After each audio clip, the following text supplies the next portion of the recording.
Good evening, Australia. Good evening, morning to UK.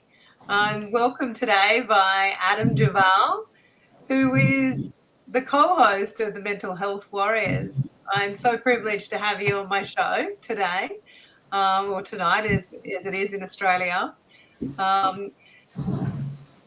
Adam, you've been changing the way people look at things in terms of mental health. It's been incredible what you're sharing, and the messages now are expanding across Uganda, America, UK, Australia, Asia. You're really showing people how to kind of look at this differently. And I'm really excited tonight to kind of chat to you about a few things. And I want to explore a few conversations tonight to share with the viewers and, just really help people to think about things differently. And I think the big piece for me is looking at communication. How do we communicate better? And that's what I love about your show is you're rebranding that whole message and that stigma. So I just want to write a little clip and then we'll be back to dive into this tonight. So really excited about it. Yep. Come back in a minute.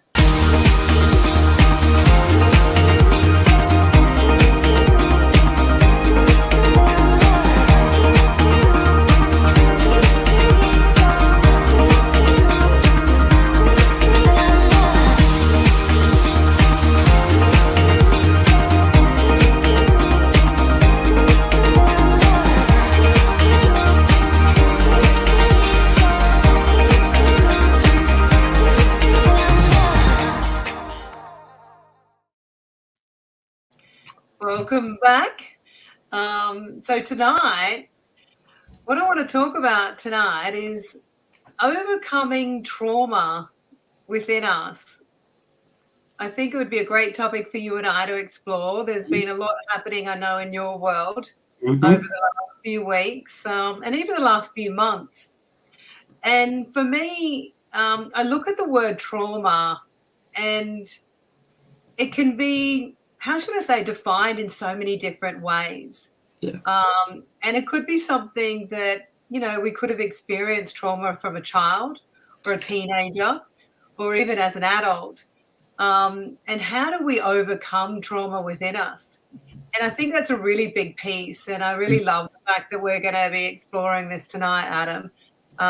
It is a tough one. And look, to open it up,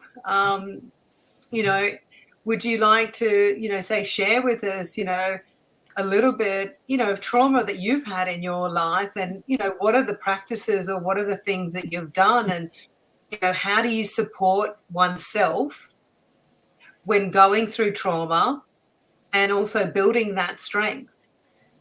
Absolutely. Yeah, great question. Well, we've all experienced trauma. It doesn't matter what it is, whether it's minor or major, we've experienced it. And if you haven't, then you don't know mental health. That's how I see it. But my experience, obviously, for people that don't know, I was abused physically, every piece of abuse you can think of it, I've had, but I've not had sexual abuse, thank God. I've had that from the age of 3 years old. And I had that pretty much every single day up until adulthood. And it was traumatic. But I didn't know mental health actually existed growing up. I say I knew about mental health 6 years ago. That's how recent. And would you say as a child as well, because most children, and if you think about it, we don't know how to articulate our feelings. Yeah. And so you would be in that environment going, is this normal? So this is normal. This is a normal environment. So you probably didn't become aware of it. And what you said 6 years ago, you became aware of it. Yeah? Yeah. And then started to kind of look into it. Did you? Did you start to uncover it? Yeah, I started looking into it, but even then, I was very careful because I was still being abused 6 years ago, but not as much. But now, I admit, before then, I didn't have an identity. I didn't know who I was. But it actually took, and I'm going to say this, it took me attempting suicide in 2019 to make me realise who I am. I wouldn't say my true self, but who I am. And it's fascinating how powerful we are. But I do believe we are programmed to not talk about these things. And when you say, I agree, and I do want to touch on that. There's a part of us that holds back and feels like we can't express that, and having that voice is a really big piece. But when you said it showed you who I am, when you say that, what do you mean? Just to kind of share with the viewers, like, what reflection did you have? And, in that helping you to understand who you are or who I am, what was that all about? Or what was that meaning for you?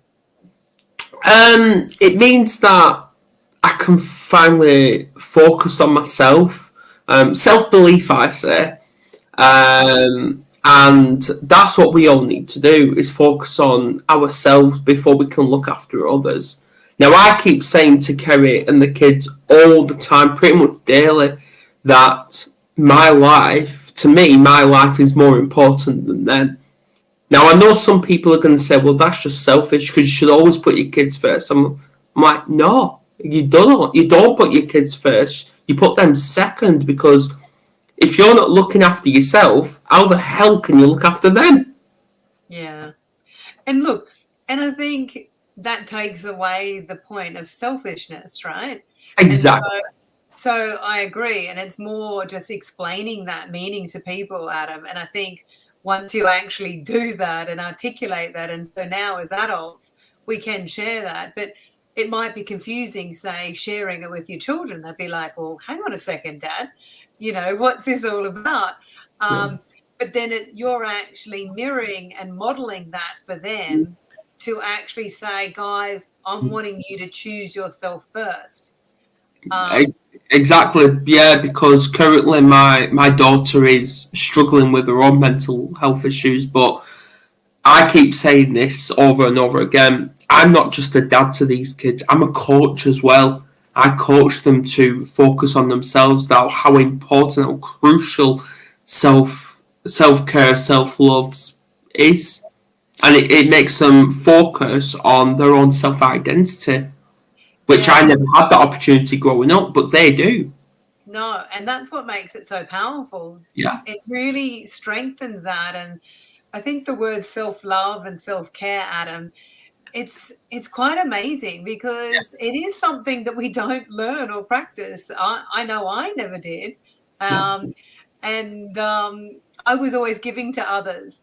And so now I actually realize it as well. And so I say to my children the same thing which you're sharing by the sounds of things is, what do you want to choose? What do you want for you, in this instance? So it's really empowering them to actually make their own decisions. Yeah. And it's something as basic, Adam. I remember saying to my son, did he want to go to a birthday party, right? And he was only young. He was probably about 8 or 9. And I said to him, it's your choice. It's your choice to make that decision. Would you like to go to that birthday party?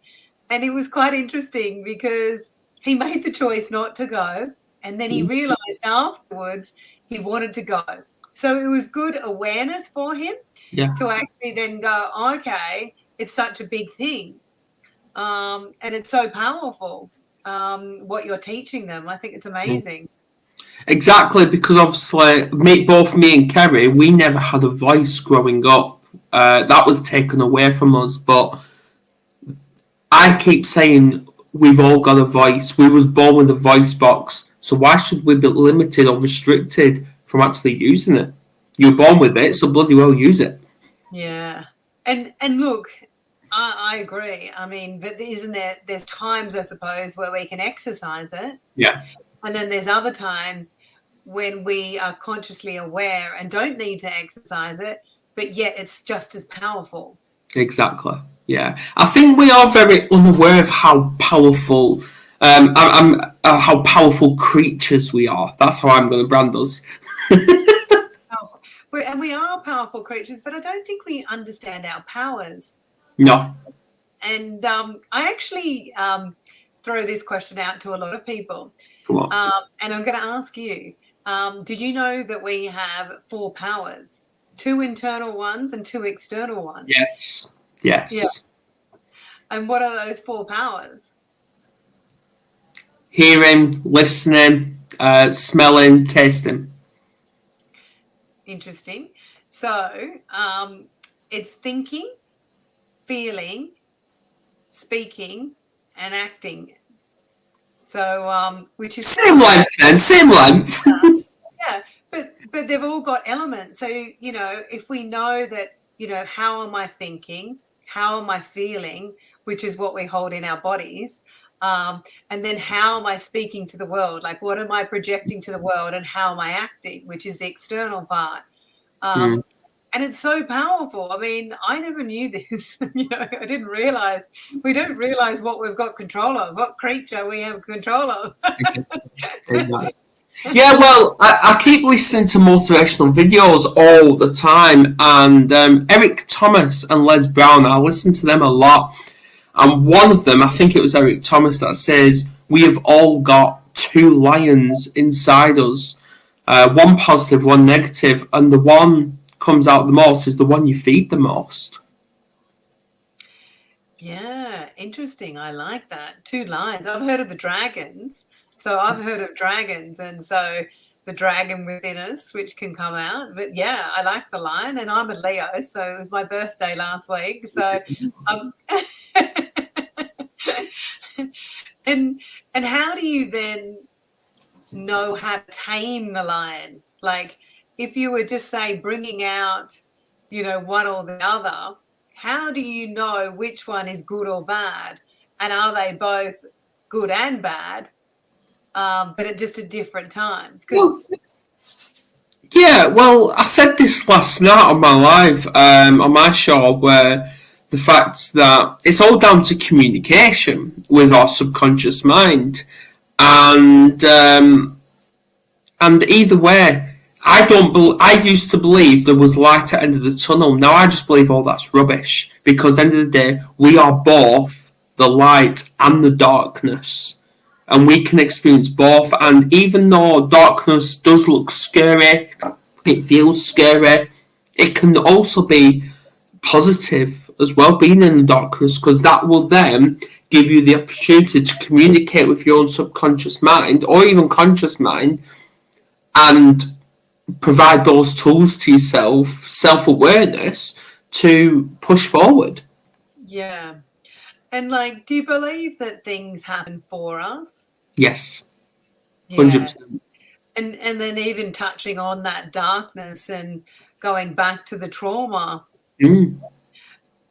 we hold that within which is our bodies, right? And so we're holding those feelings and those thoughts, Adam, which is our inner powers, right? And going back to your saying of communication, I think that's so key. Yeah. Is how do we communicate that message through our other powers by verbalizing that, to bring it out, to actually share that piece? Because my take on it, Adam, and I don't know whether you felt this way, but when you share a traumatic or an experience or a bad time in your life with someone, that actually is self-care, because you're sharing that with someone on behalf of looking after yourself, because it's releasing it.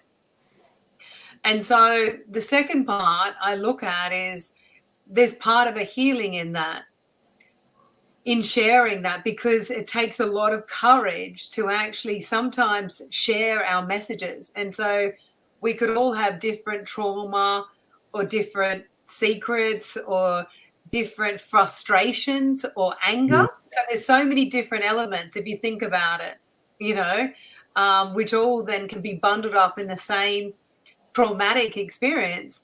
But how do we support oneself in releasing that, how do we give ourselves self-care? And I think it starts with the communication, by sharing it with someone.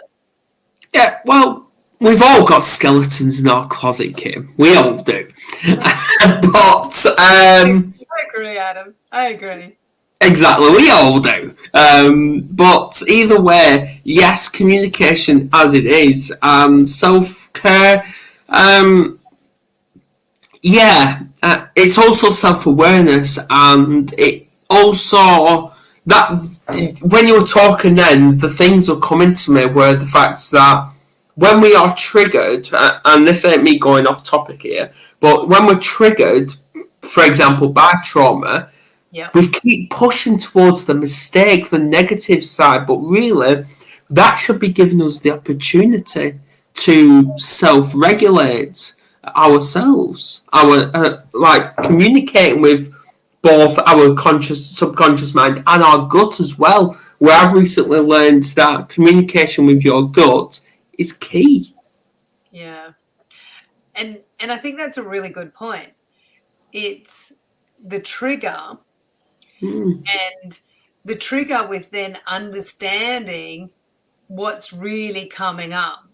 Yeah.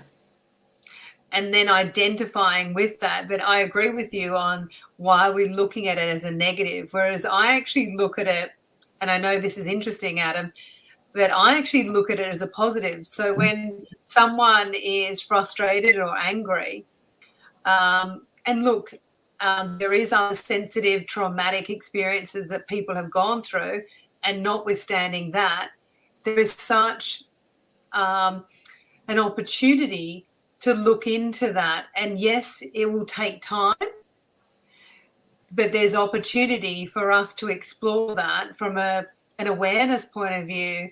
And I see it in a positive way because it's coming out, and it could be quite emotional for someone to share, extremely emotional, and we share emotions through crying, and it's coming up through our body, and it's this pain that we're experiencing. But I think I look at tears as a clearing as well.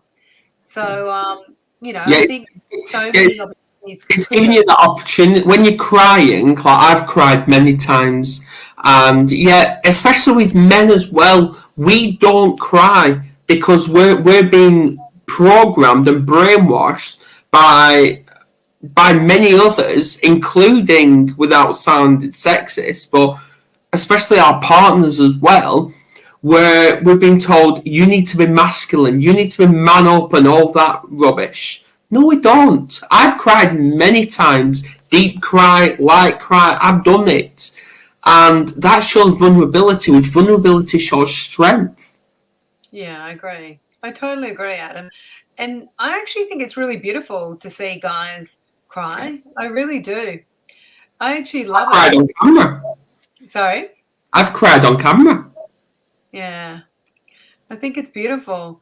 And how's your, emotional state with your trauma, and, what you've been dealing with? Like, how do you then keep self-regulating? Because I've always talked about this a lot, and I think the self-regulation is really important. Yeah. And look, I say that with such, importance. There's so much importance, because even just hearing you and on tonight, I can see a change in you, and I can notice, there's definitely a change and a more responsive composure, and I talk to people about reacting or responding. How are we responding? How are we turning up? And comes back to who you are, right? So I feel like that there's strength in you actually understanding more about who you are through your trauma, and your frustrations or your anger, or and I'm not using pointing the finger at you, but we all have this. We all have frustrations, we all have these emotions, we all have anger, We all have excitement. So we've got the other emotions, sadness, all these wonderful feelings. And sometimes it's tough to sit in that. But then the question is, Adam, how long do we sit in it, right? And so this is something that I really want to touch on tonight. How long do we sit in it for? And who's responsible for pulling us out of it? Good question. Now, we can't change what happened in the past. Nobody can. But what we can change and what the and who the responsibility of moving forward with your life is yourself. Yeah. Because yes, what happened to me growing up, I was brainwashed to believe that was my fault. All of the abuse was my fault. But I've now gave myself a reality check to realise it wasn't my fault. None of it was. Do I forgive them? No, I'll never forget, and I'll never forgive them for what happened. But what I can do is forgive myself and forgive them in a way, for them giving me the opportunity to press forward with my life, to make me realise I am worth it, I am loved, and I am supported, and I don't care what happened in the past. Do I have time? Do we all have time? Yes, because we're here. That's why I hate the saying where I don't have time for this, I don't have time for that. Yes, you do have time, because you're here, you're living, you're breathing. And if you ain't got time, make time. Because you've got that opportunity to focus on yourself, even if it's 5-10 minutes a day. Meditate, because when you're meditating, you're focusing on nothing but you. All of you, head to toe. That's your time. And that's what I do every single day. And by God, I love it. And it's funny that you say about the meditation. I love it too, Adam. And I've been a bit naughty as well in the last few weeks, and I haven't. Nothing new there. What? Nothing new there.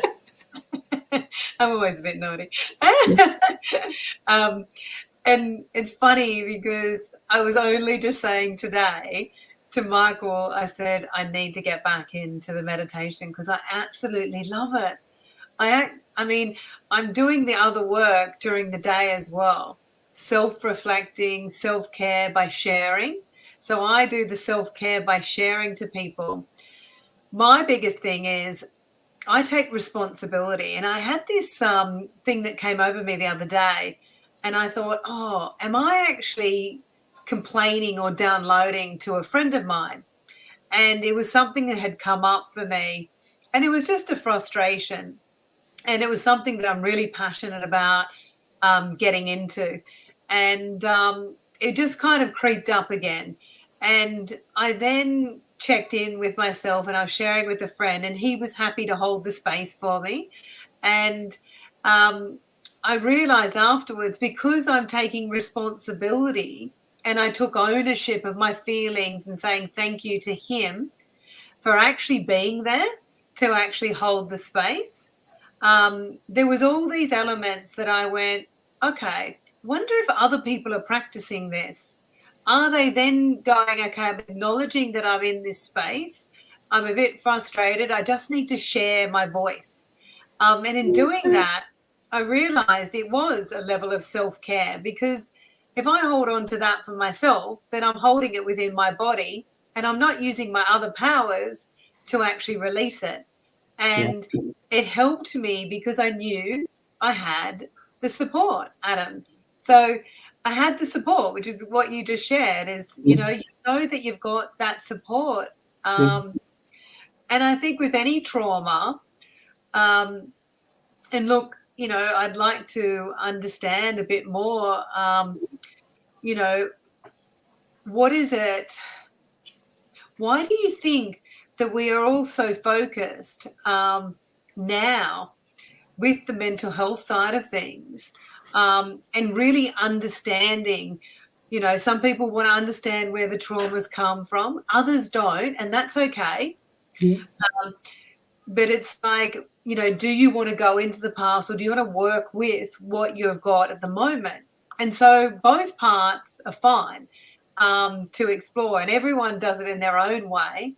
But I see it as the behavior. So if the speaking, like what you talked about before, depending on if the behavior is still coming up, it means that a part of us haven't actually worked on that and been responsible for. And so I wanted to ask you your thoughts on that piece. Absolutely. And for people that don't know, in a common word, that's called reflective practice.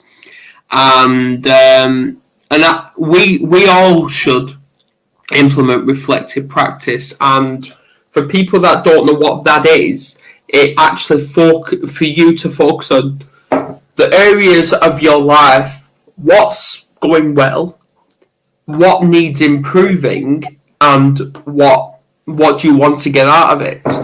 And I believe I know what I want. And obviously what's going well for me is I've got a loving family, I've got a fantastic support network. I see the mental health warriors as not just friends or colleagues, I see them as family. I always will. And what's not going so well, well, things always need improving in our life. Like, why do we always want more? Why do we feel like we need to improve? Because I don't believe how do I say this? I don't believe we can be perfect at everything. No. I don't, but this just gives me a bit of a memory here where other week I was about to go live and my daughter wished me luck. Oh. And this was 2 weeks ago. And I basically turned around to her and I said, thank you, but I don't need luck. Because do I believe I'm good at what I do on camera? Of course I do. But do I believe I can get better? Of course. We can all get better at things in our life. But it's how do we get better? What tools and strategies do we need to implement to make that better? And do you know what? I think that's just a great example that you've just shared, and I'm actually going to tap into it even more. Yeah. What if your daughter was so insightful that she was just sending you love in that piece? So she was actually giving to you and wanting you to receive that. And what if I said to you, I believe you rejected that from her because she's giving you a compliment? I don't think I rejected it. I feel like I've acknowledged it and accepted it. Oh, you did acknowledge it? Oh, okay. I wasn't sure if you did. Yeah, I acknowledged it. That's why I thanked her for it. That's me acknowledging it, and I accepted as well. Yeah, but I suppose when you said, oh, but I don't need it, so it was then kind of discounting what she was bringing, and you weren't in that space. And so do you understand what I'm sharing? Yeah, I do. And there was a lady, my Pilates teacher, Adam, similar situation. She's English, and I told her how she's got such an amazing voice that she should be on radio. And she straight away said, oh, stop it. And I said, oh, the response would have been, oh, thank you, Kim, I'm receiving that. And then she realized, Adam, after that she said, she came up to me afterwards and she said, Kim, I just want to thank you for that. I didn't receive it. And it's actually quite vulnerable to actually receive a compliment. And so, yeah, and I wondered if it was a similar feeling for you with your daughter saying, good luck, Daddy. Like how beautiful is that? And sometimes we miss those and we're kind of going, it's okay, we don't need it. I'm strong enough. No, I feel like she did. She did know I accepted it because obviously I went down to her level and I hugged her for it, and obviously I did tell her I loved her, So yeah, the connection's there, but I feel like on a spiritual and psychological way, I believe it can be improved. Yeah. Of course. And so maybe next time as a practice, and I want to challenge you, is go, Oh, here we go. Challenges. thank you, darling. I'm receiving that. Yeah. That's such a beautiful thing. And nothing more. Okay. Okay. So when I say to you, what you're doing, Adam, is so incredibly amazing with the mental health warriors and what you've created for this show to actually expand the globe, to bring awareness around how we look at mental health differently. I just want to say well done and congratulations for actually achieving that. Thanks. What's my name? Sorry. Thank you, Kim. Yeah, thanks, Kim. Oh, come on. See, now do you notice how hard it is? Yeah. How hard is it? Isn't it hard? And It's only hard if you think it's hard. Well, I suppose what I'm trying to articulate or convey is if you were to do the same thing to me, I would get all embarrassed and touch my hair and start to get, oh, stop putting, the intention on me. And this is the part.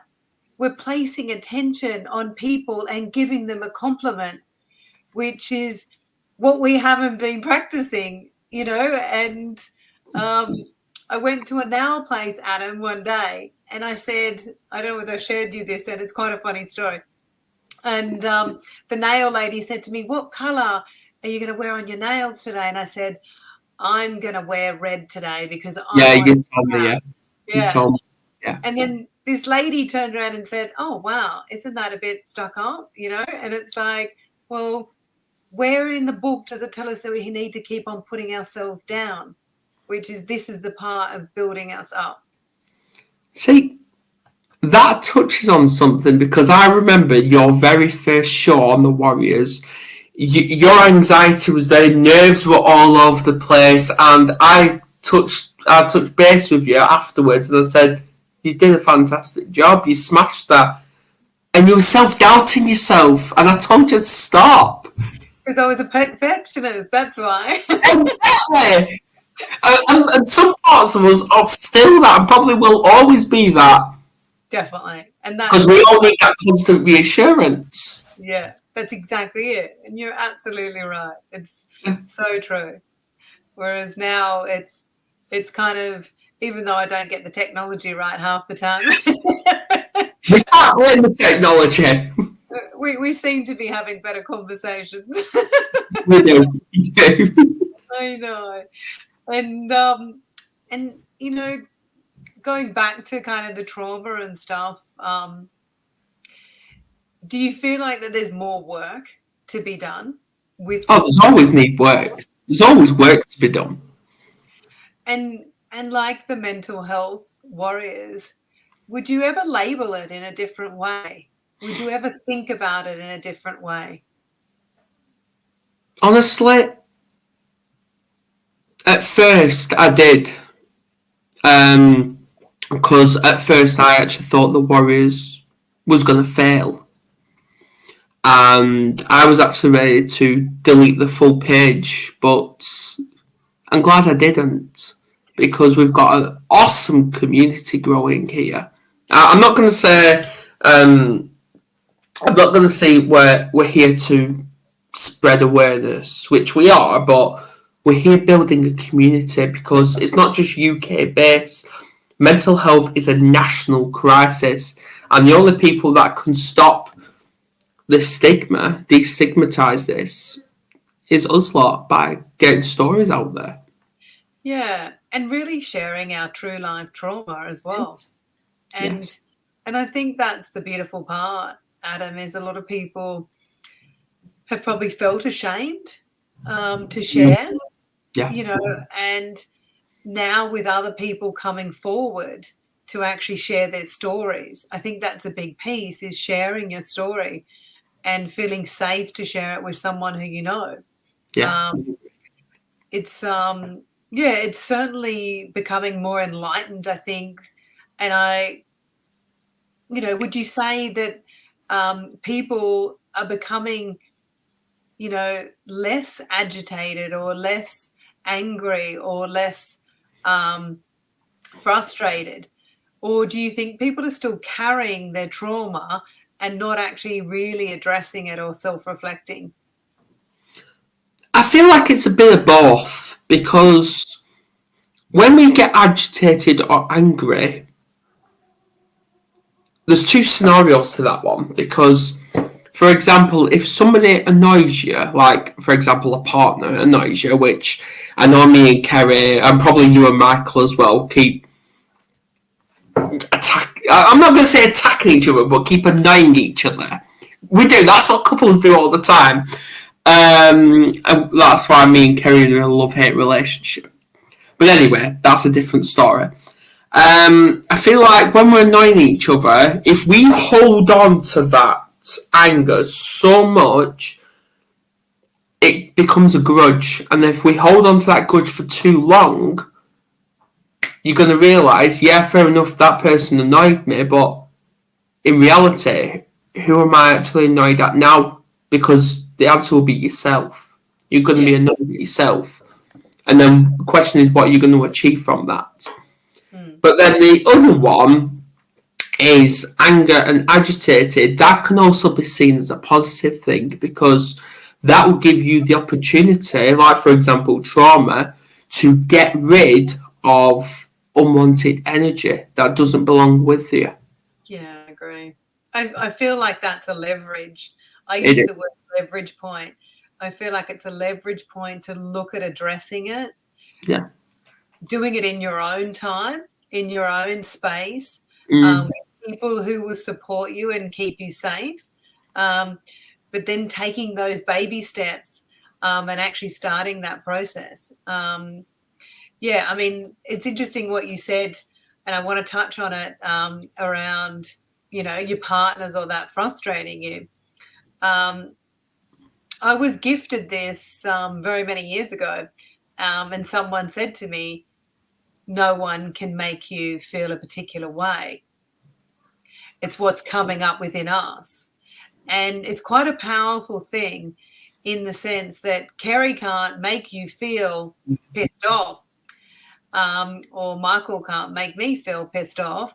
I'm just annoyed that he's showing a mirror of something different that I wouldn't do. And this is what I'm teaching to people, to actually go, okay, this is where, Adam, it's such a positive, right? This is the positive part about it, is whether it is someone being sensitive to someone else and it could trigger a trauma within someone. Yes, there's an opportunity for them to use their voice about how they're feeling about it, or sharing with that person. Are you aware that, what you said, this is how it made me feel, right? But they're not doing that to you intentionally. Yes, some people, and Adam, going back to yours, and I would like to hear and understand this a little bit. I know you said you had the physical and mental abuse, and I had a little bit of similar.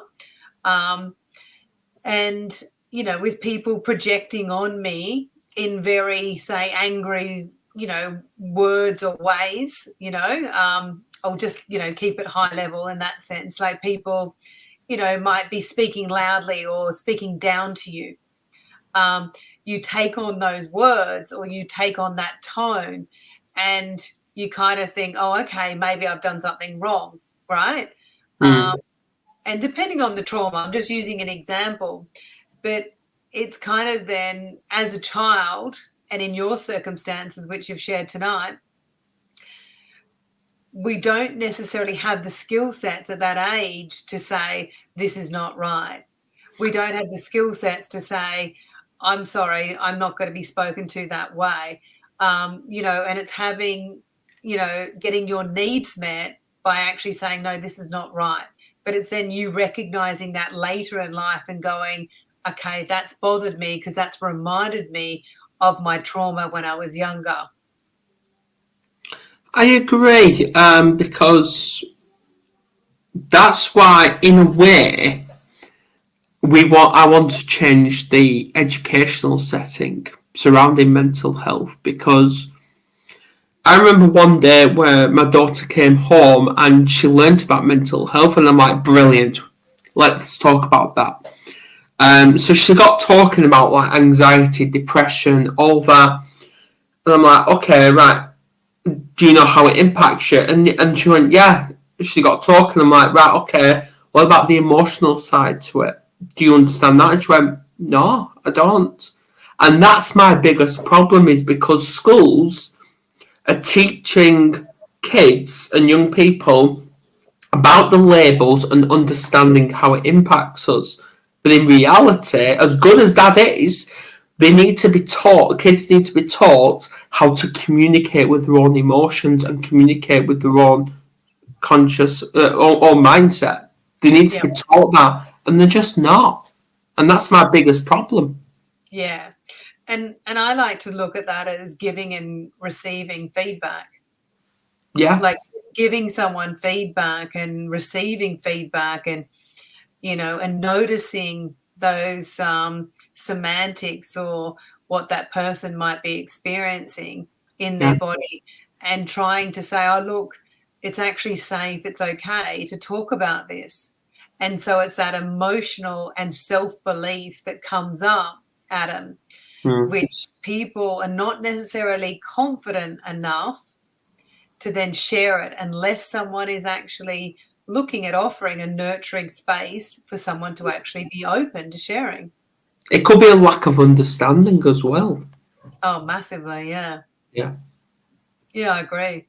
It's it's certainly a very hot topic around the trauma side of things. And I think the key thing is for us to try and work out who's the right person to be talking to, and it could be a professional, it could be a close friend with trauma. And I think sometimes, I mean, you look at PTSD, you could get that from a death, post-traumatic stress, or some sort of incident, or being in an environment like, being a policeman or an ambulance person. In different environments, people get different traumas, and having to deal with that. And I think, like what you touched on, I love that, with the education system, Adam, how do we then teach others as well that are in those environments, and like what you said, men are having to be strong and not, and be that masculine, whereas women find that so attractive to actually see a man show their vulnerability. However, it's the question of whether or not that woman, is in a situation where she's not able to show her vulnerability, or feels like she can't show her vulnerability, which is why she might not be able to hold that space for a man, and because it's too tough for her. Yeah, I agree. And so, is there anything else that you feel that, with this topic, around trauma, is there anything else that's critical, would you say, to share for the viewers tonight? Understand it. Understand the trauma and accept it. Accept it for the way it is. Accept the facts that you're never going to change what happened in the past. But don't hold on to it. Don't hold on to that trauma. Release it. Get it told. And if you're not ready, that's okay. But one day you will be ready, because there's always people out there, whether it's a doctor, whether it's a counsellor, whether it's the mental health warriors or other organisations. We're all here to listen in a non-judgmental way. And what would you say the benefits, in sharing with someone who has been holding on to their trauma? What would you say the biggest benefits for you have been in sharing that and getting it off your chest? Did you notice a lightness in yourself, or what did you feel, or what are the benefits that you felt? When you're offloading something, it can be a shock to the system pretty much straight away. And you probably will feel emotional, probably shake a lot, start to cry, any of that. But weight will be lifted and you'll feel a lot happier in the long term. I like that. The weight will be lifted and you'll feel a lot happier. Yeah. And I think there's so much truth in that, Adam. Thank you. Happier, you know, from actually, you know, the weight lifting and sharing that communication. I agree. Well, it's been so amazing chatting with you tonight. I've really, really enjoyed our conversation. So do I. Yeah, thanks for being on the show. And we will, I'm sure, no doubt, do another little soiree somewhere. Yeah, well, I'm not done with the Aussies today. I've got another live tonight. Oh, wow. Oh, it's amazing. Well, thank you for joining me tonight. You're welcome. From UK. And yeah, it's been wonderful. I really, really enjoyed our conversation. And I'll just finish off with our little video clip.